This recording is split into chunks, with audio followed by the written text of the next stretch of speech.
ఇంకొకసారి మనం చూసుకున్నట్లయితే ఇప్పుడున్నటువంటి పరిస్థితులలో నదులు ఉన్నాయి కదా, అవును. ఆ నదులు ఉన్నప్పుడు చాలా మందిని మనం చూస్తూ ఉంటాము.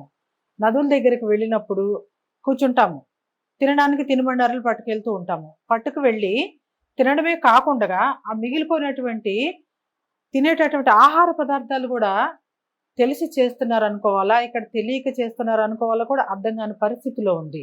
ఆ తినుబండారాలు కూడా అంతే ఆ నదుల్లో వేసేస్తారు.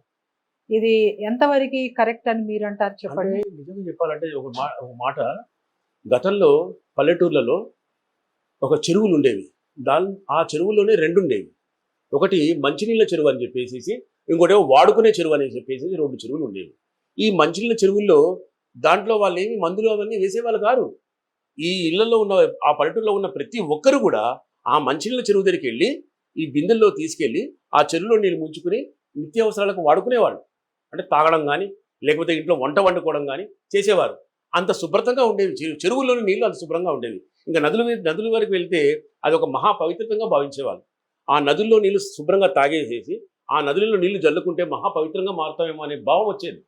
ఆ స్టేజ్ దాటిపోయాం మనం. ఇప్పుడు కొత్త జనరేషన్ ఎట్లా అయిపోయిందంటే, మీరు అన్నమాట కరెక్ట్. ఎక్కడైతే మనం తినుబండారాలు తీసుకుంటాం, ఆ తినుబండారు కూడా ఒక ప్లేస్ని ఏర్పాటు చేసుకోవడం లేదు మనం. ఇప్పుడు ఎక్కడ చూసుకున్నా కూడా ఆ నదుల పక్కనే మనం చూసుకుంటాం. అది మొత్తం మొత్తం దాన్ని ఆ పొట్లంగా మార్చేసి అటు పడేస్తుంటాం. అక్కడ చెత్త వేసుకునేది ఒక అవకాశాన్ని ఉంటుంది. అయినప్పటికీ చదువుకున్న వాళ్ళే, చదువు లేని వాళ్ళు అనే భావం కాకుండా చదువుకున్న ఎడ్యుకేటెడ్స్ కూడా ఆ పొట్లాలన్నీ మొత్తం మడిచేసి ఆ నీళ్ళలో పడేస్తున్నారు. ఇది దీనివల్ల ఏమవుతుందంటే ఆ నీరు కలుషితమైపోతుంది. నేనేమంటానంటే ఇలాంటి వాటికి రీసైక్లింగ్ చేయవలసిన అవసరం ఎంతైనా ఉంది.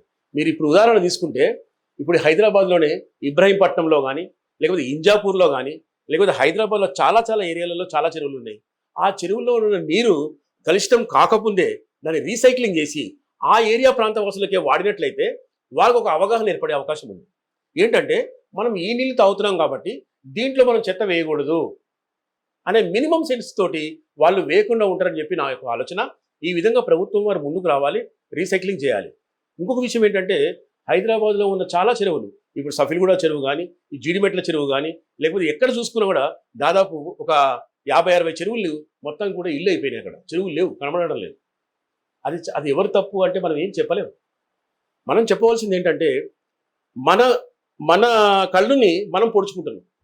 అంటే ఏంటంటే నీటి కొరత రాకుండా ఉండడం కోసం ఏదైతే మనకు చెరువులు అనుకూలంగా అప్పట్లో సృష్టించబడ్డాయో అవన్నిటిని మూసేసాం మనం. దానివల్ల ఏమైపోయిందంటే నీటి కొరత ఏర్పడమే కాకుండా ఒకవేళ రేపొద్దున అనుకోని పరిస్థితిలో వర్ష ప్రభావం ఎక్కువగా ఉంటే ఇళ్లలో నీరు చేరి పాములు తేళ్లు వచ్చే పరిస్థితికి ఎదుగుతున్నాం.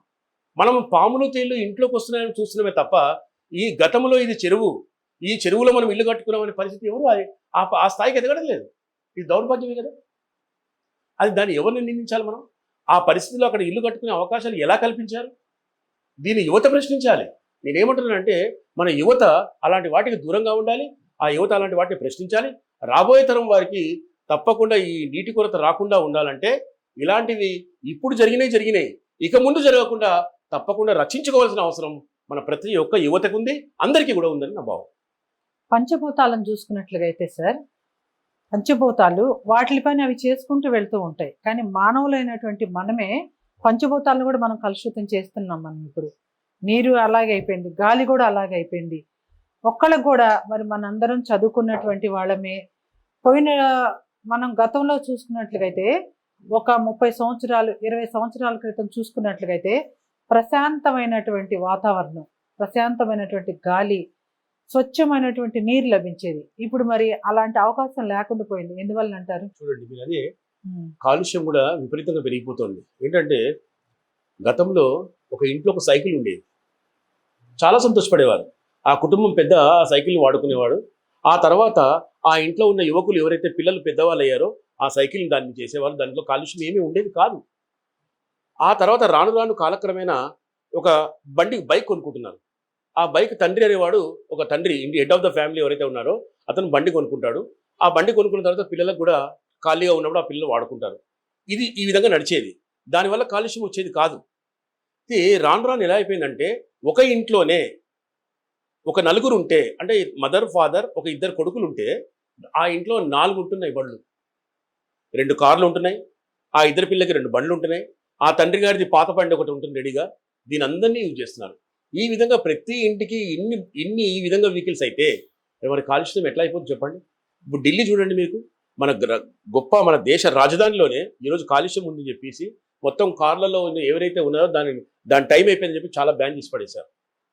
అంటే ఆ గాలి పీల్చుకుంటున్నాం మనం. దానివల్ల ఊపిరితిత్తుల ప్రాబ్లమ్స్ వస్తున్నాయి మనకి. దానివల్ల కొన్ని కోట్లు ఖర్చు అయిపోతున్నాయి. దానివల్ల ఆర్థిక వ్యవస్థ దెబ్బతింటుంది. ఒక్క చిన్న తప్పిదానికి మన ఆర్థిక వ్యవస్థ, దేశ ఆర్థిక వ్యవస్థ కుంటుపడే అవకాశం ఉంది. ఇది ఎవరు గుర్తించాలి?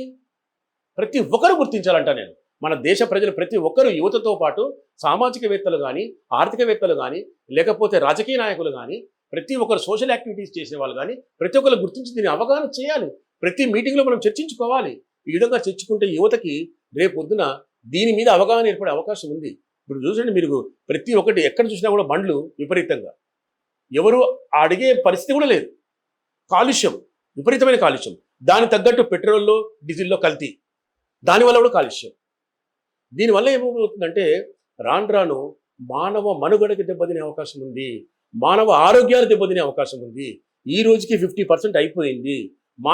మానవుడిలో ఈ సత్తువ అనేది తగ్గిపోతుంది. ఇది చాలా బాధాకరం.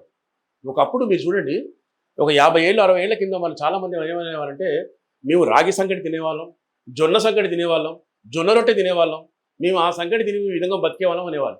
వాళ్ళు విపరీతంగా హ్యాండ్ వర్క్ చేసేవాళ్ళు. ఈరోజు ప్రతి ఒక్కటి మిషనరీ అయిపోయింది. అయినా కూడా రకరకాల విటమిన్స్ తయారైపోయినాయి, రకరకాల టాబ్లెట్స్ తయారైపోయినాయి. అయినా కూడా మానవుల్లో సత్తువ లేదు. దీనికి కారణం మనము మంచి స్వచ్ఛమైన నీరు లేకపోవడమే. రెండవది, ఈ కాలుష్య వాతావరణంలో మనం ఉండడం వల్ల ఈ విధంగా మానవుడిలో సత్తువ అనేది తగ్గిపోవడంకే అవకాశం ఎక్కువ ఉంది. కాబట్టి దీనిని ప్రతి ఒక్కరు గుర్తించాలని చెప్తున్నారు. ఇప్పుడు మనం చూసుకున్నట్లయితే కలుషితమైనటువంటి నీరు తాగడం వలన చాలా అనారోగ్య సమస్యలను కూడా మనం ఎదుర్కొంటూ ఉన్నాము. ఒకవైపు డాక్టర్స్ కూడా చెప్తూ ఉంటారు, నీరు శుభ్రంగా ఉండాలి, కలుషితమైనటువంటి ఆహారం, కలుషితమైనటువంటి నీరు తాగొద్దు అని డాక్టర్స్ కూడా మనకు పదే పదే చెప్పినప్పటికీ కూడా మనము తెలిసి చేస్తున్నాం అనుకోవాలా, లేకుంటే తెలియక చేస్తున్నామని అనుకోమంటారా ఇక్కడ మనల్ని మనం? అంటే ఇప్పుడు ఏంటంటే మానవుల్లో ఏమైందంటే, ఒకప్పుడు సగటు మనిషి ప్రేమకు విలువ ఇచ్చేవాడు. అంటే ఆ ఇంటి పెద్దకి చాలా గౌరవం ఉండేది. హెడ్ ఆఫ్ ద ఫ్యామిలీ అనే అతనికి చాలా గౌరవభావాలు ఉండేవి. అతనికి ఏమాత్రం చిన్న ప్రాబ్లమ్స్ వచ్చినా కూడా ఈ ఇంటిల్లిపాది కూడా అతని కోసం తహతహలు ఆడేవారు. ఆ పరిస్థితుల నుంచి దాటిపోయాం మనం. ఎర్నింగ్ ఎక్కువైపోయింది. ఇప్పుడు ఏమైపోయిందంటే ప్రేమలన్నీ నశించిపోయాయి.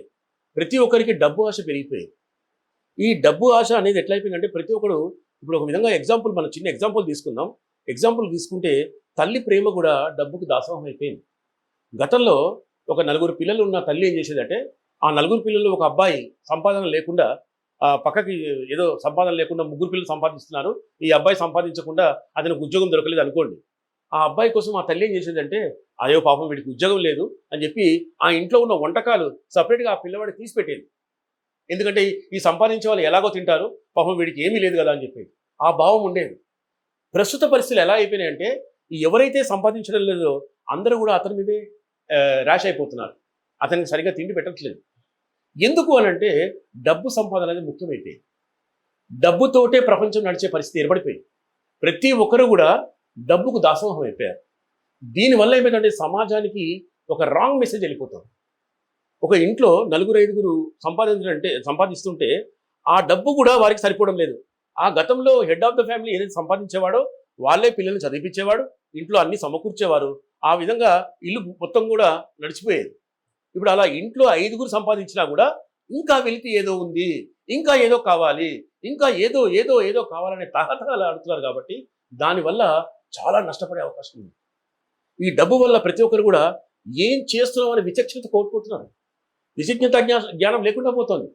విచక్షణ జ్ఞానం లేకుండా పోతుంది. ఎందుకంటే డబ్బు రావాలి, ఎలా అయినా రావాలి అనే పరిస్థితి పెరిగిపోయాం. దానివల్ల మానవుల్లో ఈ ప్రేమ ఇవన్నీ కొరత అయిపోయి